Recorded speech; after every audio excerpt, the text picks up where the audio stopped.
casa. Que Deus proteja cada um de vocês, que abençoe e que invada o coração, a mente e as atitudes de cada um, certo? Hoje nós vamos ter como tema desgosto da vida, suicídio. E a nossa irmã, Rose Cabral, que vai fazer. Ela é lá do NEAM, certo? Só que antes queria dar somente um recadinho. Nós estamos preparando agora para outubro a festa das crianças da evangelização. E aí a gente está pedindo doações para poder preparar essa festa, certo? Quem puder ajudar, quem quiser ajudar, será muito, muito bem-vindo, porque a gente está passando por essa reforma, então está tudo apertado, está tudo complicado. Então quem puder ajudar, vai realmente ajudar muito, certo?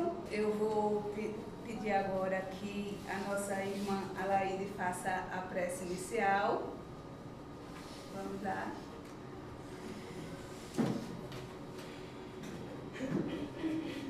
Que a paz e o amor de Cristo esteja presente entre nós. Assim seja. Pai nosso, Que estás nos céus, santificado seja o vosso nome. Venha a nós o vosso reino. Seja feita a vossa vontade, assim na terra como nos céus. O pão nosso de cada dia nos dai hoje.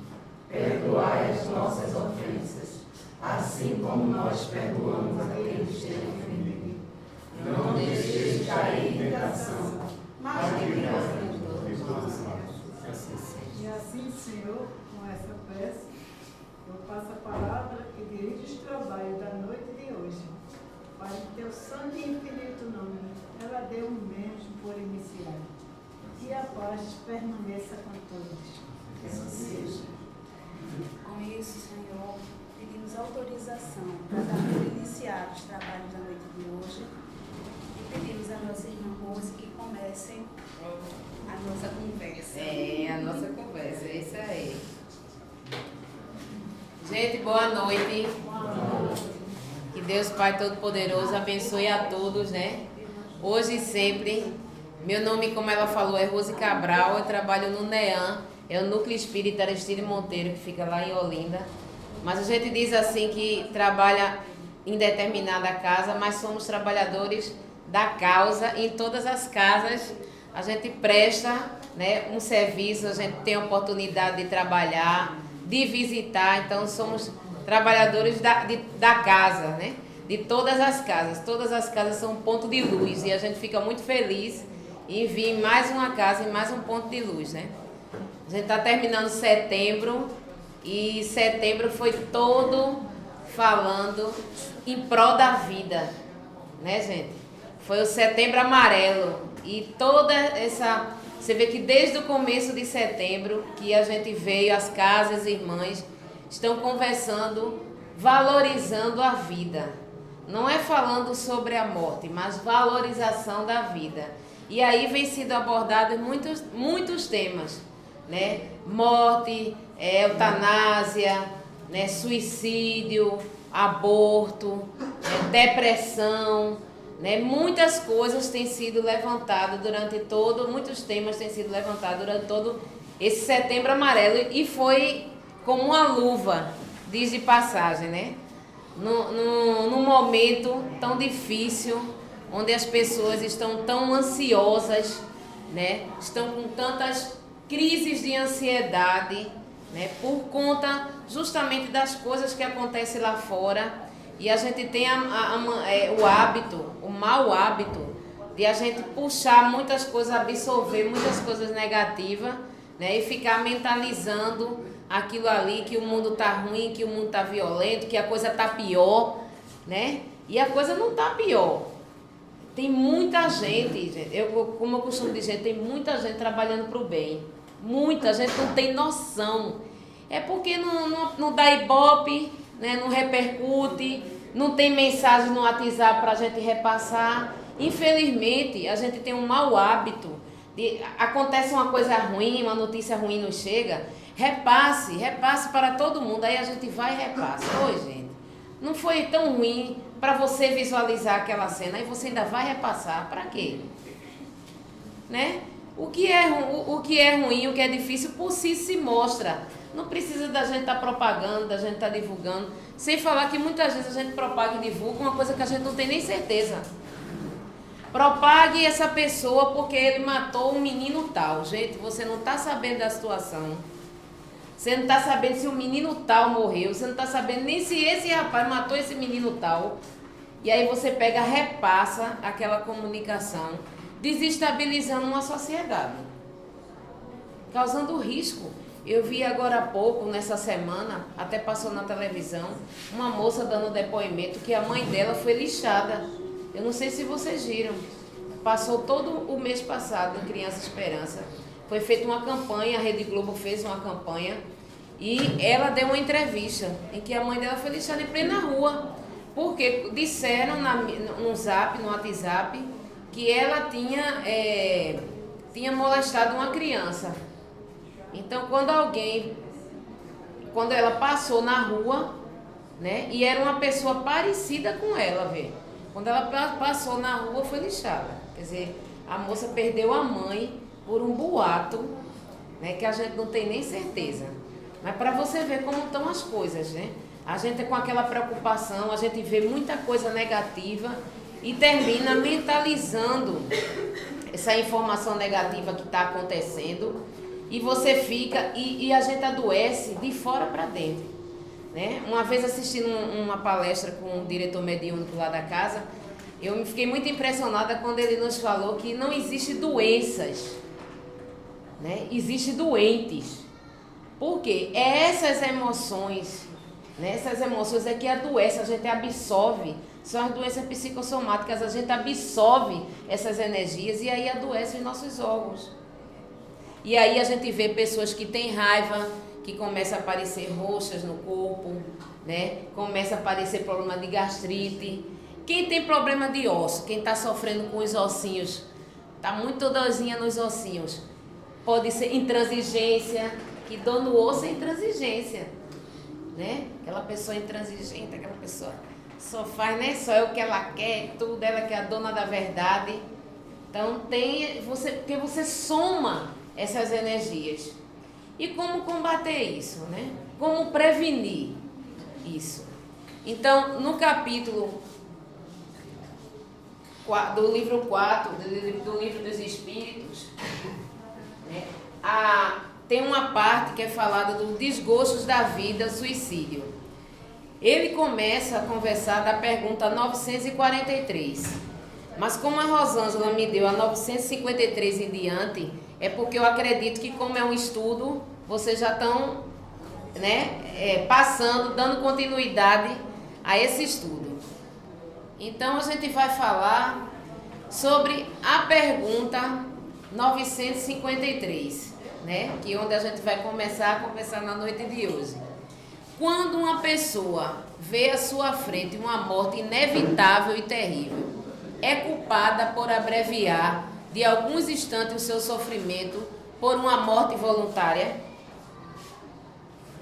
O que é que vocês acham? Quando uma pessoa vê à sua frente uma morte inevitável e terrível, né, é culpada por querer abreviar de alguns instantes o seu sofrimento por uma morte voluntária? Ou seja, você sabe que está doente, né? E você acredita que vai sofrer com aquela doença, aí você está com uma doença. Vale salientar que hoje a gente tem um problema, surge um problema cancerígeno em determinado órgão. Há algum tempo atrás, alguns anos atrás, era assustador, hoje não é mais, né? Então, justifica você saber que está com uma doença, né, desse grau ou qualquer uma outra e querer encerrar a sua vida, né? Uma vez no Hospital da Tamarineira, eu faço parte de um grupo de pessoas que a gente todo terceiro domingo vai para o Hospital da Tamarineira. A gente passa 2 horas lá. Eu vou vestida de Emília, né? Umas colegas vai de palhacinha, vai Visconde, vai... e a gente pinta as unhas, ajeita o cabelo, maquia as irmãs. E uma vez conversando com uma das irmãs, eu perguntei, a vi tão serena, né? Tão compenetrada, e eu perguntei, querida, por que você está aqui? Ela disse, porque eu já tentei me matar várias vezes e nunca consigo. Aí eu estava vestida de Emília, puxei ela para a gente sentar no cantinho. Eu disse, mas o que você acha que você vai encontrar quando você sair daqui? Porque só é vantagem você tá fazendo isso, se tiver alguma vantagem, é se você tiver a certeza que você, tirando a sua vida, você vai para um lugar melhor. Você tem essa certeza? Porque você está transgredindo as leis de Deus, né? E você tem essa certeza que vai para esse lugar tão bom? Aí ela ficou olhando assim para mim. Você pense nisso. Toda vez que você pensar em tirar a sua vida, tentar com a sua própria vida, você pense nisso. Porque talvez com certeza, você vai ter sofrimentos muito maiores do que você está tendo aqui agora, né? E aí a resposta dessa pergunta: sempre se é culpado de não esperar o termo fixado por Deus. Aliás, haverá certeza de que ele tenha chegado, malgrado as aparências, e não se pode receber um socorro inesperado no derradeiro momento. Quer dizer, como é que você pode, né, julgar-se que está fadado a ir embora, né, e querer tirar a sua vida? E a gente vê N processos nesse episódio. Há um tempo atrás, um empresário, passando por uma situação muito difícil, ele tirou a sua vida, né? As empresas não estavam muito bem, ele devendo muito, e a solução que ele teve foi tirar a vida dele. Ele achou que com isso ia resolver o problema dele, né? E com o passar do tempo, quando aconteceu isso, ele cometeu isso, ficou muito perturbado, né? E com o passar que ele passou esse tempo nessa zona de perturbação, quando ele conseguiu sair, foi se tratar, com o passar do tempo foi perguntado a ele se ele queria uma oportunidade de ver a família. E ele teve essa oportunidade. Quando viu a família, a empresa, notou que a empresa tinha crescido, tinha um nome dele nos corredores da empresa. E ele ficou, né, abismado, porque como a empresa estava prestes a falência, né? E ele vê agora como espírito, está vendo a empresa agredir. Aí foi quando o guia espiritual dele disse que quando ele cometeu isso, né, a família se uniu, rezou muito, né, pediu muito a ele, mas na dor resolveu trabalhar para se reerguer. E com esse trabalho, com uma semana depois, ele recebeu uma encomenda que pagou todas as dívidas dele, ainda deixou dinheiro em caixa. Com uma semana depois.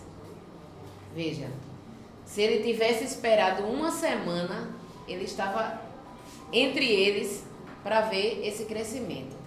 Então, a gente nunca pode, né, dizer que eu estou com um problema terrível e a solução é essa, é tirar a minha vida. Não, tem outras soluções, né? Até porque a gente não sofre por acaso. O planeta, gente, está nessa transformação, a gente está nessa mudança de casa, de provas e expiações para regeneração. E essa energia fluídica está mexendo muito com a gente. Por quê? Porque essa é a hora, né? Essa é a hora da transformação interior, das mudanças, dos resgates, da limpeza. Porque para essa nova casa, para essa casa nova que a gente vai se mudar, a gente não pode entrar com esse fardo tão pesado. Então, todos esses resgates de doença, de expiações, vai eclodir agora, né? E a gente tem que ter equilíbrio para aceitar com resignação. Rosa, é tão bonita essa palavra resignação, né? É linda, eu acho belíssimo, mas não é fácil. Mas quem foi que disse que as coisas seriam fáceis, né? Estamos aqui justamente para isso, para diminuir, né, as nossas más inclinações. E para isso, meu amigo, existe esse processo de dor. Mas graças a Deus que a dor existe. Porque a dor tira a gente da zona de conforto. A dor faz a gente procurar a divindade, faz a gente se aproximar de Deus. A situação difícil muitas vezes aproxima a gente do lar, das pessoas de casa, do conforto do nosso lar. Note que ultimamente as pessoas estão fazendo mais confraternizações em casa, então, confraternizações com os amigos, né? Não estão saindo muito por N fatores, né? E isso, essa transformação, essa condição mais difícil, não é por acaso, né? É justamente para aproximar a gente do seio familiar. Dentro dessa pergunta 953, ainda tem mais duas perguntas. E aí vem a 953A. Concebe-se que, em circunstâncias ordinárias, seja o suicídio repreensível, mas figuramos o caso em que a morte é inevitável e em que a vida só é abreviada por alguns instantes. É sempre uma falta de resignação e de submissão à vontade do Criador. Ou seja, não justifica. Você vê, mesmo assim, para Allan Kardec, para ele ter, né, mais certeza do que ele estava perguntando acerca do suicídio. Mas se acontecer isso, mas se eu tiver com uma doença terminal, se tudo justifica esse ato, nada justifica você querer não ter a falta de resignação, né? A 953B, novamente pergunta, nesse caso, quais são as consequências de tal ação? Uma expiação proporcional à gravidade da falta, segundo as circunstâncias, como sempre. Gente, é choro e ranger de dentes. Espíritos que passaram por esse processo de suicídio, nos diz nas sessões mediúnicas que não existe dor maior aqui na Terra que se compare ao que é esse sofrimento, né? E nisso a gente tem um livro, né, que é Quem Tem Medo da Morte. Esse livro aqui, eu não sei se vocês já viram. Gente, esse livro é maravilhoso. É um livro fininho, né? E ele fala justamente de doações de órgãos, eutanásia, se a gente as roupas, se a gente dá a roupa, se a gente não dá a roupa, como é que esse processo, né? E tem um capítulo que é justamente o capítulo 32, né? Que ele fala sobre uma fuga comprometedora, né? Que é justamente essa questão do suicídio. E veja que interessante esse depoimento aqui. Sem dúvida, a mais trágica de todas as circunstâncias que envolvem a morte, de consequências devastadoras para o desencarnante, é o suicídio. Longe de enquadrar-se como expiação ou provação no cumprimento dos desígnios divinos, o autoaniquilamento situa-se por destratada fuga, uma porta falsa em que o indivíduo, julgando libertar-se de seus males, precipita-se em situação muito pior. Fica preso, mais preso. O maior sofrimento, é o que a gente estava conversando, o maior sofrimento da Terra não se compara ao nosso.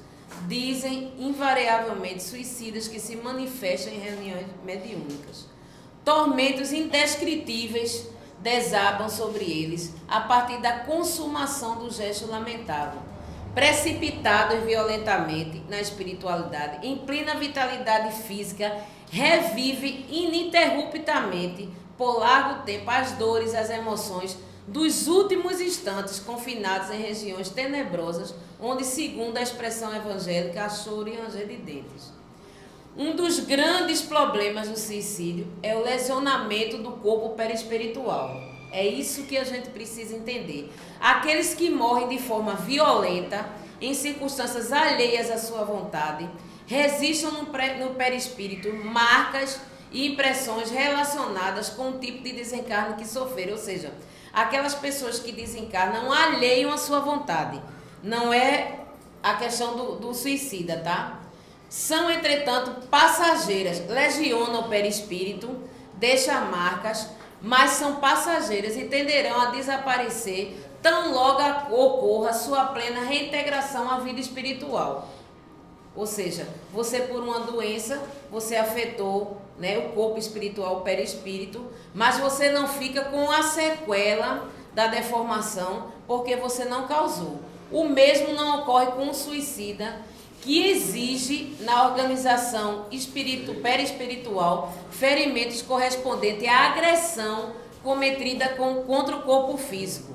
Ou seja, se o indivíduo deu um tiro no cérebro, veja, preste atenção nisso. Se o indivíduo deu um tiro no cérebro, terá grave lesão na região correspondente. Se ingeriu soda cáustica, experimentará externa ulceração à altura do aparelho digestivo. Se atirou-se diante de um trem, exibirá traumas generalizadas. Veja o que isso vai acontecer quando você reencarna.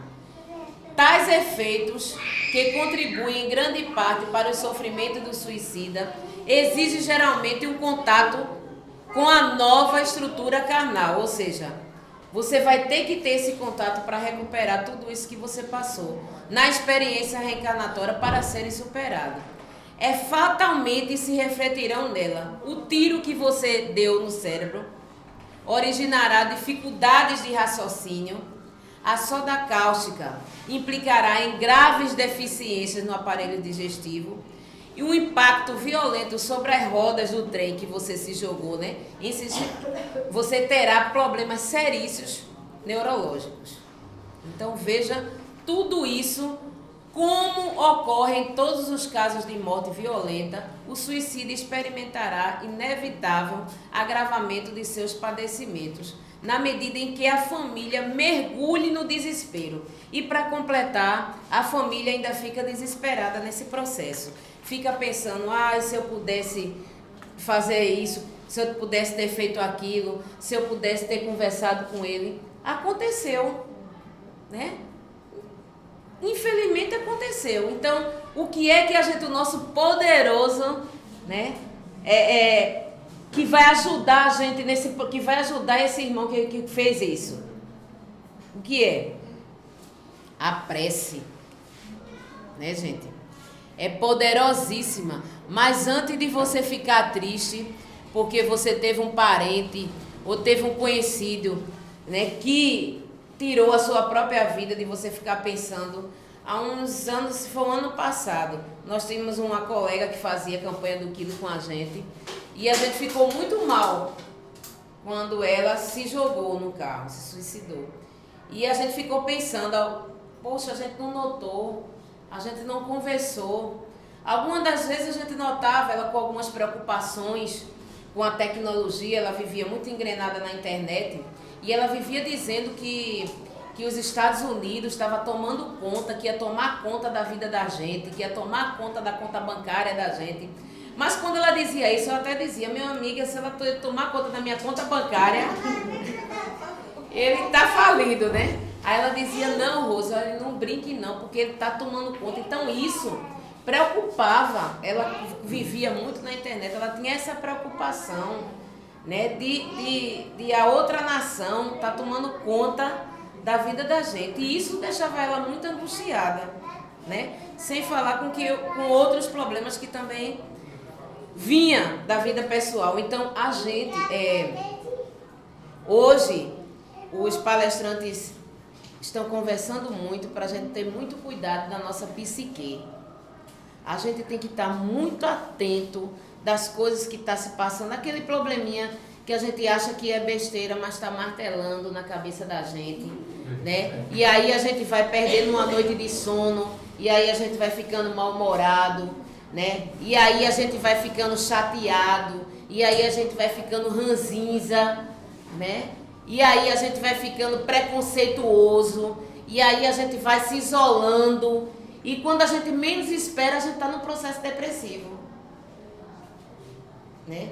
Não querendo mais, não tomando mais gosto pela vida, pelas pessoas, sem objetivo, e quiçá até pensando em tirar a morte e tirar a vida como solução dos seus problemas. Então a gente tem que estar, gente, hoje muito atento, porque todo mundo está à mercê de passar por qualquer uma dificuldade. Esse planeta que a gente veio, né, é uma escola para uns, é uma prisão para outros, é um hospital, né?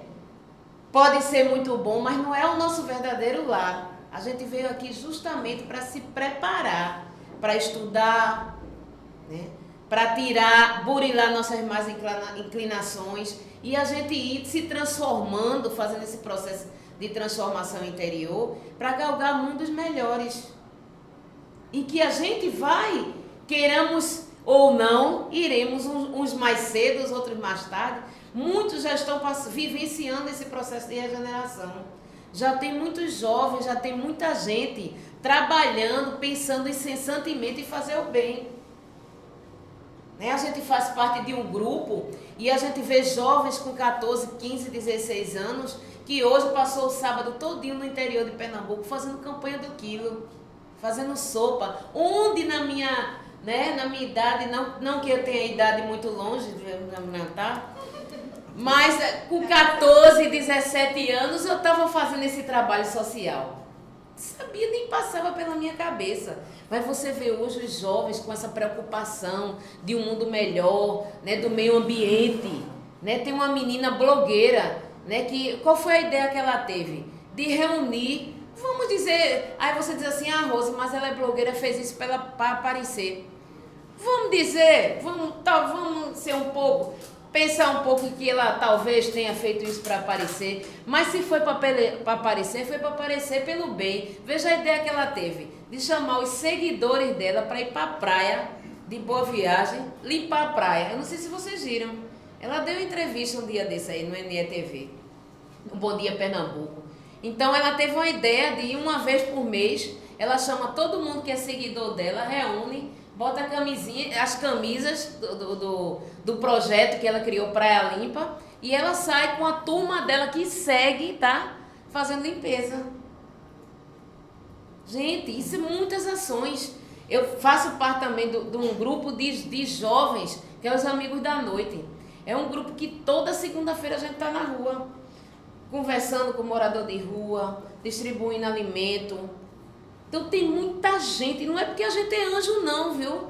É porque eles já se dispuseram a sair da sua zona de conforto e fazer alguma coisa. A gente não está na procura de um mundo melhor. E quem é o mundo melhor? É a gente, se tornando melhor, seres humanos melhores, né? Saindo da nossa zona de conforto. Não adianta só a gente ter pena, ver uma reportagem na televisão, a gente chorar. Não adianta, porque chorar nos une, é bom, faz a gente se sentir mais... ser humano, mas chorar só não alimenta, chorar não dá água, chorar não dá vestimenta, não tira o frio.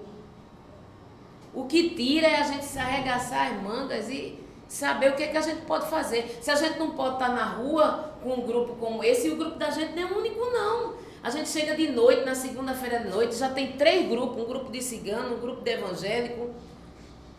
Tem gente que começa desde cedo, a gente começa a partir das 9. Tem gente que chega de meia-noite, tem grupo que chega de 1h da manhã. Gente, é a noite toda. Se vocês andarem pelo Recife à noite, vocês vão ficar extasiados. Porque isso é na terça, é na quarta, é na quinta, é na sexta, é no sábado, é no domingo. Todo dia. A gente que conversa com os moradores de rua, o pessoal de rua, olha, a gente pode até passar o dia sem comer. Mas a gente sabe que à noite é certo.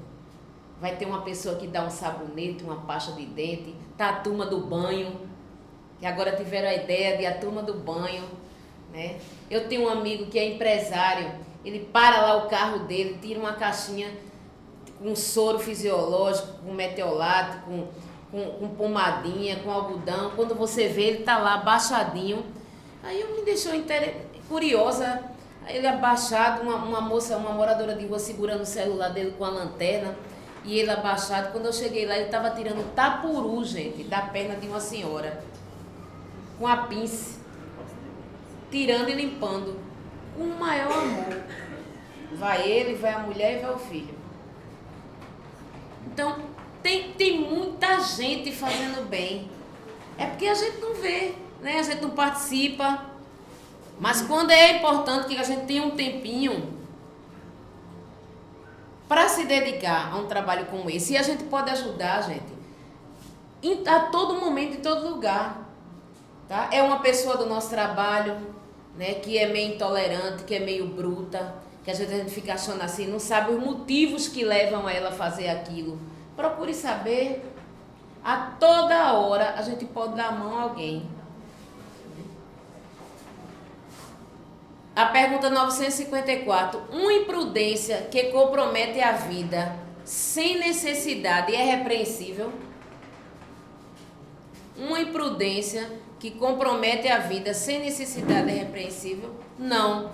A culpabilidade, quando não há intenção ou a consciência positiva de fazer o mal, não tem problema algum, não é isso? O que é que ele diz? Agora, às vezes, por uma imprudência, né? Por um lapso seu acontece, né? De você, muitos estudando sobre esse livro, Quem Tem Medo da Morte, passando um ano falando sobre a morte, eu descobri que a gente tem o hábito de dizer, a gente morreu agora, estava no dia. Né, foi embora agora porque estava no dia. Pois saibam, minha gente, que a grande maioria dos desencarnes são justamente fora do dia. São pessoas que anteciparam o dia. Né? E como fazendo isso?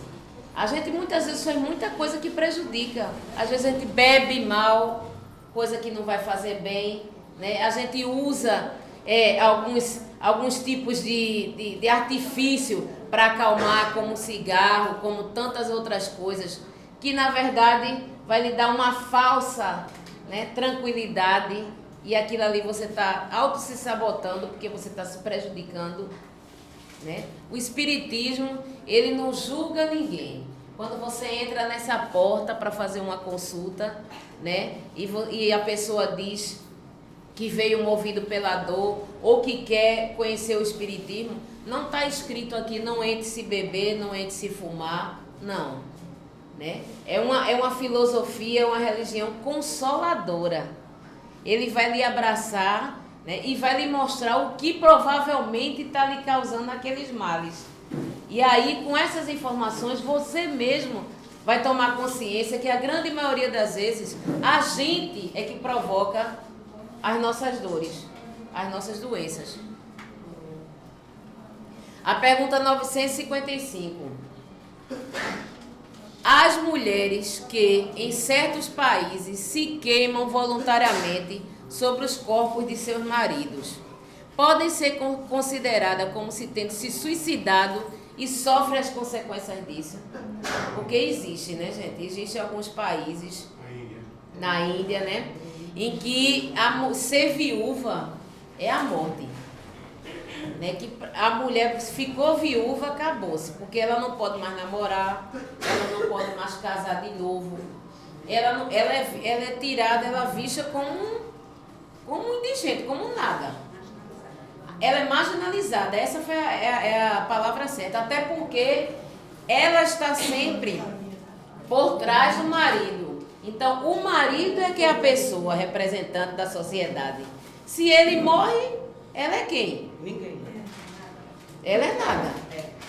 Não é? Então, o que acontece? Muitas mulheres, quando os maridos, vejam que absurdo, quando os maridos morrem, se jogam, né? Pegam, se colocam fogo, se queimam em cima dos corpos do marido. Aí perguntou-se, ela é considerada como, ela vai sofrer como suicida? É um suicídio voluntário, eu acho. Elas, vamos ver aí, elas obedecem a um preconceito, geralmente, e o fazem mais pela força do que pela própria vontade. Acreditam cumprir um dever, o que não é característica do suicídio. porque para ela é um dever. Ela não queria morrer, né? Se excusa esta na falta de formação moral da maioria delas e da ignorância, ou seja, ela nem tem informação moral e é ignorante de conhecimento. Essas usanças bárbaras e estúpidas desaparecem com a civilização, né? E aí a gente volta para o suicida. Gente, o suicida, a pessoa que está pensando em suicidar, ela na verdade, hoje a gente teve um depoimento de uma colega nossa do grupo e que ela estava com esses pensamentos e pediu muita ajuda a gente, e a gente tome mensagem, tome ligação, tome conversar com ela, e hoje ela deu um depoimento belíssimo. A pessoa que está pensando em tirar a sua própria vida, na verdade ela não quer morrer. É o problema que ela quer matar. Exatamente isso. Ela quer matar, é o problema que ela está passando. Só que ela pensa que tirando a vida, ela está matando esse problema. Ela não quer morrer, ela quer viver, mas ela quer viver sem esse problema, achando que a única solução para acabar aquela dor, aquele problema, é tirando sua vida. Então a gente passou todo esse mês conversando com ela, pedindo para ela resolver os problemas, dividir em partes. Resolve um pedacinho aqui essa semana, resolve outro pedacinho aqui essa semana. Porque você dividindo em partes, fica mais fácil de você conseguir eliminar aquelas questões, né? Porque ela pode ser muito grande para você resolver de uma vez, mas divida. É feito um débito material, né? Você está com uma dívida muito grande no cartão, está desesperado. Não pode pagar 10 mil de uma vez, mas divide em parcela de 100, no instante você vai pagar, né? Então é do mesmo jeito que a gente tem que fazer com todas essas vicissitudes, essas tribulações que nos chegam, né? A gente tem que ter muita força, pedir muito a Deus orientação. A pergunta 956. Os que, não podendo suportar a perda de pessoas queridas, se matam na esperança de se juntarem a elas, atinge o seu objetivo? Não. Veja, você está sofrendo porque uma pessoa da sua família foi embora. Aí você quer morrer para ficar junto dela. E é assim, né? Veja que processo, que desequilíbrio. Veja se Deus iria permitir esse processo. Uma pessoa que tirou a sua vida, foi contra as leis, né, de Deus, está equilibrada? Não, está totalmente desequilibrada. Aí você vai pedir para se juntar a ela nesse processo de desequilíbrio, para ficar dois desequilibrados numa porta.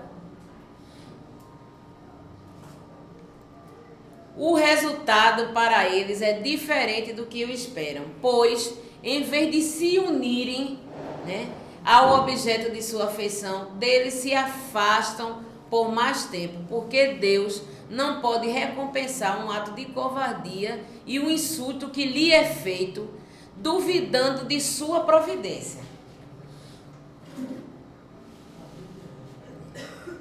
Eles pagarão esse instante de loucura com aflições ainda maiores do que aqueles que quiserem abreviar, e não terão para os compensar a satisfação que esperavam, né? Ou seja, em nenhum momento justifica o desespero, até porque o irmão que se vai, seja ele por uma forma voluntária ou involuntária, né, nesse processo, ele, uma grande maioria das vezes, vai passar por esse processo de desequilíbrio. Porque imagine, mesmo sem você estar voluntário, uma pessoa está enferma, que você conhece, um parente, um amigo, está doente, e de uma hora para outra acorda, desperta em outro lugar, no hospital espiritual. Quem assistiu o André Luiz, o Nosso Lar? Quem assistiu o filme ou quem leu o livro? Os dois. Gente, olha, quem não leu o livro, que o livro é um pouco espesso, mas é maravilhoso. Eu acredito que eu entrei na doutrina espírita porque eu li esse livro. Por dois motivos, movida pela dor, e esse livro ajudou muito. Logicamente, quando eu li esse livro em 99, eu não tinha a mínima noção que eu tenho hoje, né? Mas se você quer ler um livro que vai narrar toda a história do desencarne, do processo, é esse livro Nosso Lar, né? E você vê, André Luiz desencarnou como suicida. Mas ele tirou a vida dele, ele pegou um revólver e atirou? Não. Mas ele fumava demais. Ele bebia demais. Então ele se autoaniquilou indiretamente, né? Ele não queria morrer, mas todo aquele excesso que ele estava fazendo com o seu corpo físico, né, deixou ele debilitado, né? E alterou o seu perispírito. Tanto é que quando ele desencarnou, que foi por Vale de Suicida, ele passou 8 anos, gente. 8 anos reclamando que não merecia estar ali. Veja quanta oportunidade ele perdeu, né? A caravana de Maria a todo instante, né? Pronto para tirá-lo dali, para levar para um hospital, mas ele não enxergava a ajuda. E com a intercessão da mãe e o pedido de ajuda dele, que ele já não aguentava mais sofrer, ele conseguiu enxergar e teve a ajuda e foi para o hospital, né? E como o perispírito dele estava estragado, no filme mostra, né, que ele fez um tratamento seríssimo. Então, são esses cuidados que a gente tem que ter com o que a gente faz com a gente mesmo, com o que a gente está pensando, né, com o que a gente está fazendo com a nossa vida. A gente tem que ter essa consciência. A pergunta 957, quais são, em geral, as consequências do suicídio sobre o estado do espírito? E aí? Depois da gente já ter lido aquele trecho do livro Quem Tem Medo da Morte, o que é que a gente acha das consequências, né?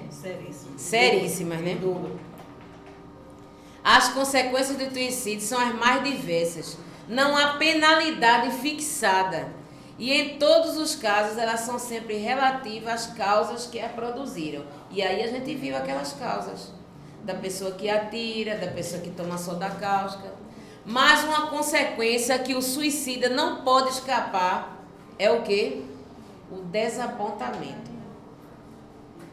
Como a história desse empresário que a gente narrou, né? Como ele ficou desapontado, como ele se arrependeu de ter tirado a vida dele e depois, em espírito, ter visitado a empresa dele e ver que a empresa progrediu. Ou seja, eles não poderiam ter se unido, ele não poderia ter dividido essa história de dificuldade com os seus e junto os seus não ter encontrado uma solução e a firma ter crescido, né? Ter dado com ele, estando com ele, mas ele achou que não ia ser possível, né?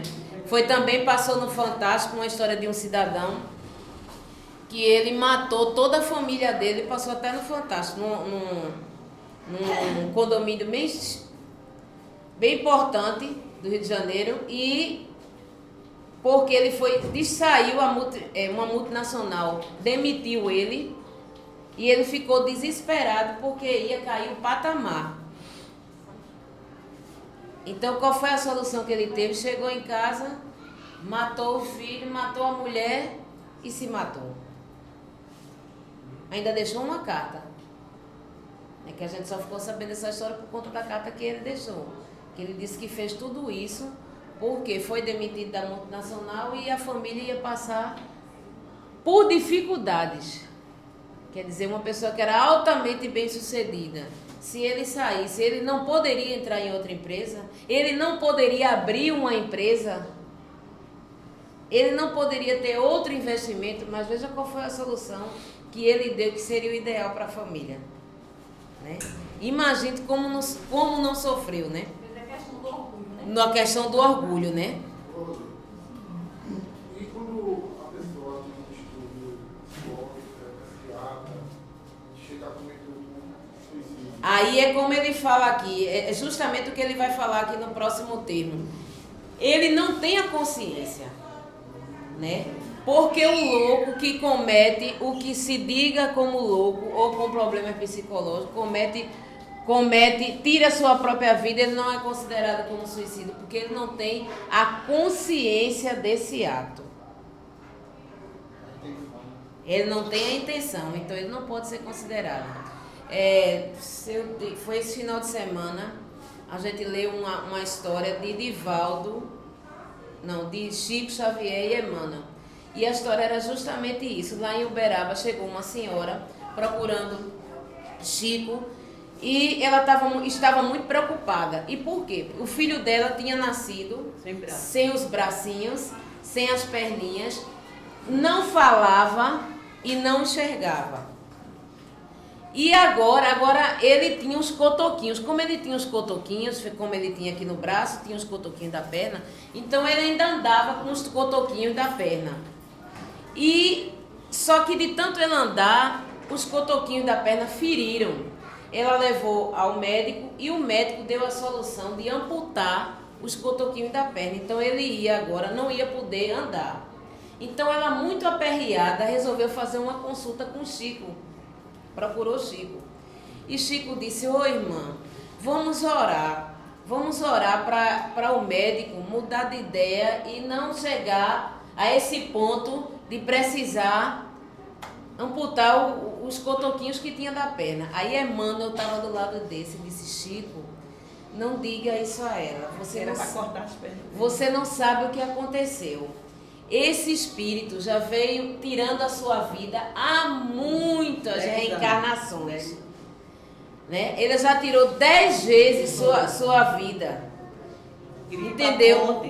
E agora, e ele pediu para vir nesse processo, sem nada, sem falar, sem ver, só com os cotoquinhos, para ver se não comete mais suicídio nessa reencarnação. Mas sabe o que ele está pensando? Ele já está pensando que do lado da casa dele passa um córrego. Como ele consegue andar, ele já está pensando como é que ele vai fazer para andar, para se jogar no córrego. Então a espiritualidade, querendo ajudar ele, veja, já vai tirar os cotoquinhos para ele não poder andar. Mais uma consequência que o suicida não pode escapar é o desapontamento. De resto, a sorte não é a mesma para todos, dependendo das circunstâncias. Alguns espiam sua falta imediatamente e outros numa vida nova, de uma nova existência, que será pior do que aquela cujo o curso ele interrompeu. Porque ele não vai ter que resgatar o que ele causou, né? E aí, Kardec faz esse comentário sobre isso. A observação mostra com efeito que as consequências do suicídio não são sempre as mesmas. Há, porém, as que são comuns a todos os casos de morte violenta e aos que decorrem de interrupção brusca da vida. É primeiro a persistência mais prolongada e mais tenaz do laço que liga o espírito e o corpo, porque esse laço está quase sempre em todo o seu vigor no momento em que ele foi interrompido. Porque quando você tira a sua vida, está todos os laços fluídicos, cósmicos, coligados, né? Enquanto na morte natural, esses laços estão enfraquecidos e vão enfraquecendo gradualmente e, em geral, até mesmo se desata antes da extinção completa da vida. Porque quando esse livro é tão interessante que ele começa a falar do processo quando a gente está desencarnando. E é desligado os cordões que nos ligam, justamente pelos pés e pelos dedinhos da mão. Por isso que a gente sente ficar mais frios, que é justamente esse processo de desconectar, né? E essa melhora da morte que tem é justamente para que os parentes, os amigos, né, descansem um pouco nesse processo de oração, de pedir para ficar. Porque muitas vezes a gente é tão egoísta, a gente vê um ente querido da gente doente, sofrendo, e a gente ainda pede para ele ficar. Aí quando a gente está fazendo isso, a gente está pedindo por quem? Por ele? Não. A gente está pedindo pela gente, né?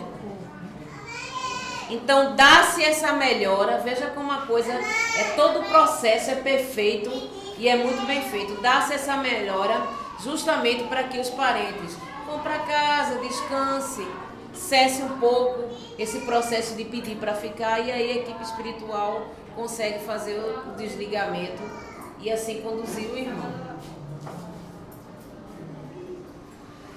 A afinidade que persiste entre o espírito e o corpo produz, em alguns suicidas, uma espécie de repercussão do estado do corpo sobre o espírito, que assim ressente, malgrado seu, os efeitos da decomposição, experimentando uma sensação cheia de angústias e de horror.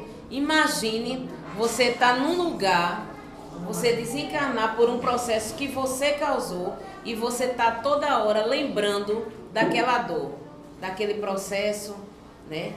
Daquele produto químico corroendo o seu organismo, e você experimenta nessa sensação. Gente, deve ser terrível.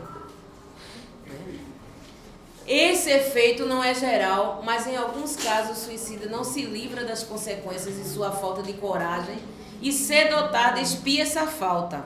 De uma ou de outra maneira, é assim que certos espíritos que haviam sido muito infelizes na Terra disseram haver se suicidado na existência precedente de estar voluntariamente submetido a novas provas, tentando suportá-las com mais resignação. Em alguns, é uma espécie de apego à matéria, da qual procura inutilmente desembaraçar-se para se dirigirem a mundos melhores, mas cujo acesso lhe é interditado, porque na condição que ele está, ele não pode ir para mundos melhores. Na maioria, é o remorso de haverem feito uma coisa inútil, da qual só provam decepções. Aí vem a questão da religião. A religião, a moral, todas as filosofias condenam o suicídio como contrário à lei natural. Todos nos dizem, em princípio, que não se tem o direito de abreviar voluntariamente a vida. Mas, por que não se terá esse direito? Porque não se é o livre de pôr um termo aos próprios sofrimentos. A gente não tem esse direito. Estava reservado ao Espiritismo demonstrar, pelo exemplo que sucumbiram, que o suicídio não é apenas uma falta como uma infração a uma lei moral. É uma consideração que pouco importa para certo indivíduo, mas é um ato estúpido, pois que nada ganha quem pratica, e até pelo contrário, não é pela teoria que ele nos ensina isso, mas pelos próprios fatos que coloca aos nossos olhos. Então, por tudo isso que a gente leu aqui hoje, é que a gente vê que vale a pena, gente, é o quê? É viver, né? Então, a gente tem que começar a trabalhar essa questão do sofrimento nas nossas vidas. Né? Deus, gente, olha, é Pai bom e justo. Se a gente está apertadinho hoje, se a gente está com problema de saúde hoje, né? A gente vai sofrer? Vai, porque a gente não é um espírito perfeito, né? A gente ainda não tem a capacidade total de chegar a esse patamar de aceitar tudo, né? Com resignação total. Mas a gente já temos o conhecimento que é preciso. Então, se a gente já tem o conhecimento, já tem a informação, o que nos resta é o quê? É colocar em prática. Né? A gente, quando entra no Espiritismo, a gente acha tudo muito lindo. Né? A gente acha tudo muito bonito. A gente vibra, a gente se emociona, a gente chora. Mas o que o Espiritismo nos convida todos os dias é a gente colocar em prática tudo que a gente ouve aqui, tudo que a gente lê, tudo que a gente sente de fluido positivo que uma casa dessa nos traz. A gente é convidado para colocar em prática depois daquele portãozinho. Porque ser bom dentro da casa espírita, ó, né? Se você pisar no pé de uma pessoa aqui dentro da casa espírita, fique tranquilo. Porque o irmão vai dizer que o pé dele se antecipou e pegou o seu pé. Não é nada demais. Mas eu quero ver quando um camarada pisa no seu pé daquele portão para fora. Quando o cara corta o seu carrinho no trânsito. Né? Quando uma pessoa lhe ofende, né? Que você chega num determinado lugar, né, faz uma pergunta e uma pessoa dá uma patada, se você vai entender o lado daquela pessoa, né? Se você vai se colocar no lugar dela, né? O que é que você vai fazer? Então, toda essa informação que essa doutrina maravilhosa nos possibilita, gente, é para a gente se tornar seres humanos melhores. É o maior objetivo. E a nossa condição no processo evolutivo, olha, a espiritualidade amiga, Jesus está trabalhando incessantemente para empurrar, né, esse planeta para esse processo de regeneração. Não é que a gente vai ter um anjinho daqui a 2 anos, 3 anos, não. Mas daqui a pouco vai ter pessoas. O que significa nesse processo de regeneração é que vai ter mais pessoas preocupadas em fazer o bem. Pessoas propensas em fazer o bem. Vai ter muito mais do que o mal. Tanto é que quem não vai ter ideia de fazer o bem, que não é tá legal, vai ficar com vergonha, né? Vai ser fora do ninho.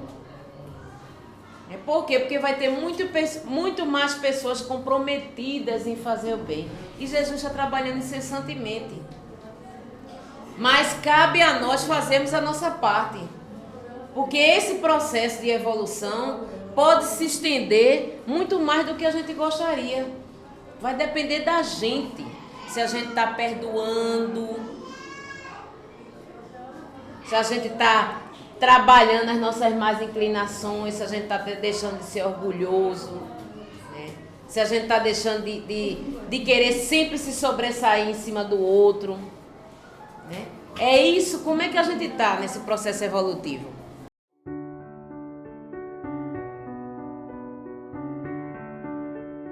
E essa religião nos explica todos os dias, gente, quem somos, de onde viemos, de para onde iremos e o que estamos fazendo nesse planeta, né? Todo dia ela nos mostra isso. Ela nos ensina que é preciso olhar para dentro de si, se compreender para poder compreender o próximo. Pois se eu tenho meus conflitos, falhas, erros, dificuldade, com certeza todos que convivem comigo neste mundo também têm. Estamos todos na luta, numa guerra interior. Nos ensina que o livre-arbítrio não é propriedade minha, mas de todos. Por isso devo respeitar quando alguém pensa e age diferente de mim. Não tenho o direito de impor nada a ela. E quando uso mal esse livre-arbítrio, haverá uma consequência que terei que reparar nesta ou noutra encarnação. O plantio é livre, mas a colheita é obrigatória. Nos ensina que todas as religiões são boas. Veja como essa doutrina é maravilhosa. E, consequentemente, devemos respeitá-la porque gostamos que respeitem a nossa.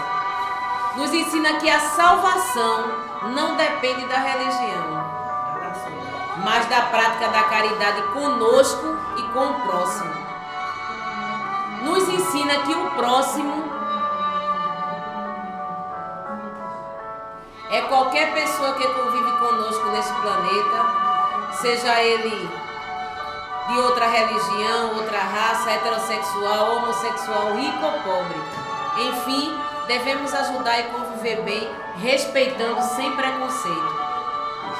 Nos ensina que a caridade não é só a esmola, mas também a tolerância,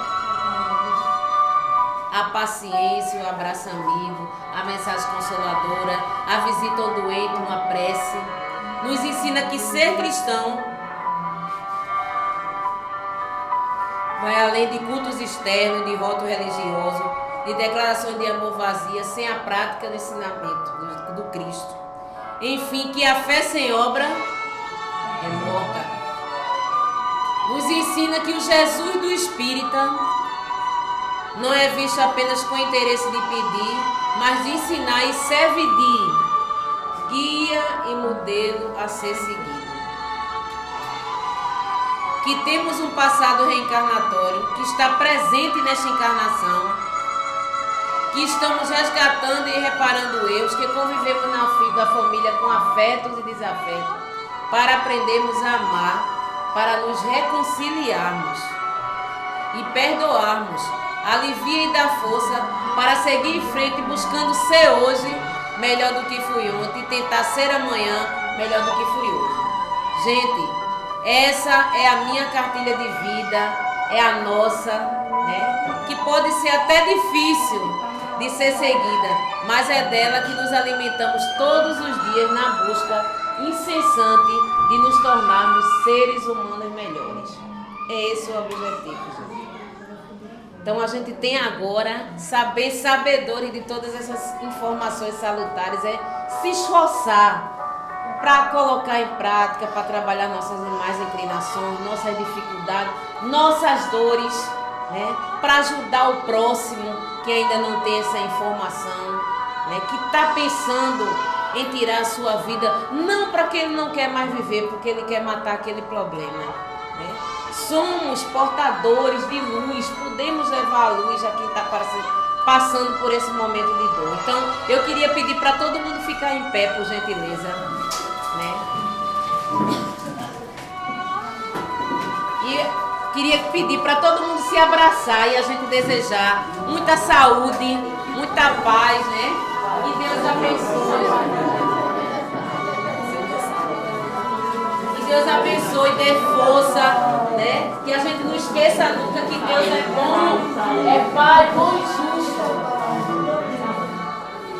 Que a gente está caindo, que muitas vezes a gente cai. Né? Que muitas vezes a gente cai para subir fortalecido. Esse é o motivo da dor. Então que Deus Pai Todo-Poderoso nos abençoe a todos. Assim seja.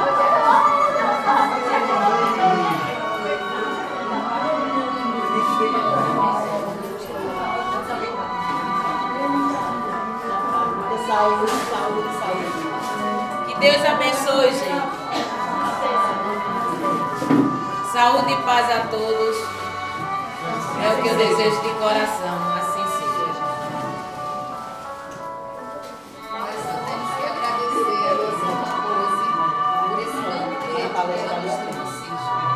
Agora, a gente também precisa se lembrar que setembro está terminando, mas o problema do suicídio não. Exatamente.